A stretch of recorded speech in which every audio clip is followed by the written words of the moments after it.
Hello. Hello, hello. Let's make a painting. All right. I didn't realize today, actually, I had only one paper left, so I gotta go and buy some. They going so fast, man. I paint every day, a lot actually, when I think about it, and everything is going super fast. So, the other thing I'm wondering, why I'm always doing vertical, why I'm not doing horizontal? Maybe I should change that. Little bit of blue, little bit of brown. Don't clean my brush. Just go for it. For the horizon, I'm just gonna add more color. For the sky, I wanna have a little bit of yellow.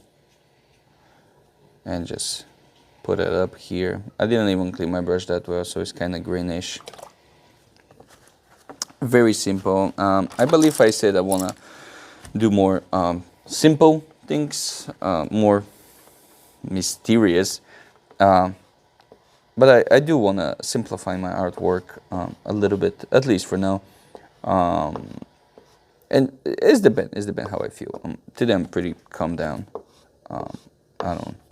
I don't want to do too much. I don't want to do much. But yeah, but in general I want to simplify it. You know, why not? And the other thing I'm talking about that quite sometimes. I want to add, start working using single colors or like something like this. Anyway, let's go with this thing. So horizon is going to be pretty faded. This is because our horizon is not going to be the main character, of course. And this painting is going to be more relationship between the ground and the sky. And the sky is just going to be like this. So everything here is going to be on focus. And as further we go, it's going to be out of focus. The reason I'm saying the sky is going to be one of the main characters, well, it's going to be the sidekick, because it's got this yellow greenish, and we're going to make a connection with this. While we're doing this, actually the top portion of the painting is going to push aside, is going to overshadow the horizon, which the horizon is going to stay like this, nothing too special. And on the foreground, of course, is going to be our main character, and that's going to be this yellow orange spots. They make a good friend with the sky, but also they're going to give us opportunity to build it up something here or grow up something. So what I'm doing right now, the reason I'm using a thin brush is I want to be a little bit more precise, and also this brush is very long, and what I'm doing is I'm taking a little bit on the tip, and that's what I'm doing. I take a little bit on the tip, and then I'm using the whole body of the paintbrush, and then smudge it around. I'm pretty sure you can do that with all kind of brushes, but that's the one I'm using. And that's gonna give me pretty good blending abilities with it. There we go. Now I'm going to do exactly the same thing, but this time I'm going to take some black and some bluey. There we go. And I'm going to make some dark parts here. Dark parts here. There you go. Oops, mistake. You know what? I will take a little bit out of it. Now, here's the decision I got to make. Do I want to go for a rocky area, or I want to go for tall grass? And I just saw this little spot here. Sometime, by the way, you can see the spots I see, because limitation of the camera. But I see a white spot here. Well, it's not white, it's pretty bright. And what I'm going to do is I'm going to make a rock here. There you go. And at this point, I'm damaging the paper. Because I want this thing to have some kind of texture. Now, gotta be careful with when you're damaging the paper, because this thing can go out of control pretty easy. There you go. That's fine. I don't want it to be all too obvious. That's fine. I'm gonna build it up. Not build it up, but like create some rocks here. And I'm gonna create some rocks here.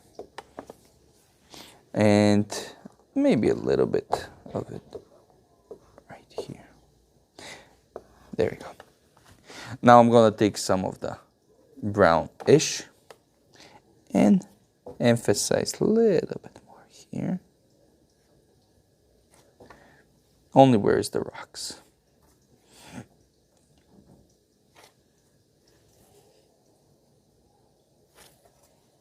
And there we go.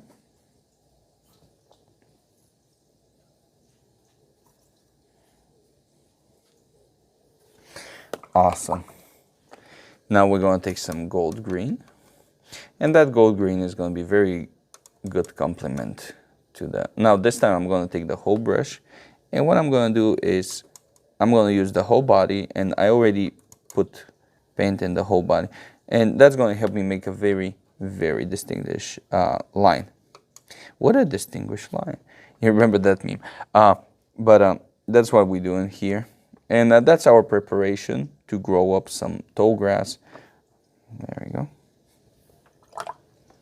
A couple of details, you don't need that much. Not a heavy strokes, just pushing with the corner up. I don't want to overshadow the rock.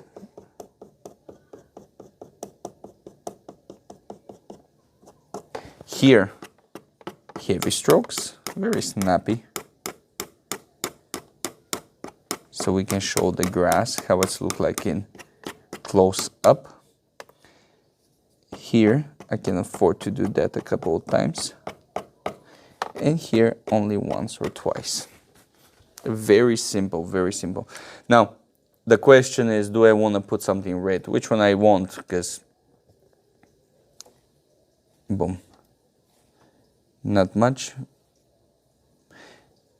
A couple of dots with red is gonna bring the whole thing to life. I love red poppies. One of my favorite one. Well, it's not my favorite flower, but it's my second favorite flower. Beautiful, beautiful flowers. And that they bring so much life into the whole thing. Of course, if you do this, you gotta take black too and put a couple of dots. Not everywhere, it's no needed. But on the front is a good idea to put a couple of lines just to show where the flowers are exactly. There you go. I want to emphasize a little bit more on this rock here. I think this rock is pretty important. There we go. There we go. Watercolor, abstract, landscape.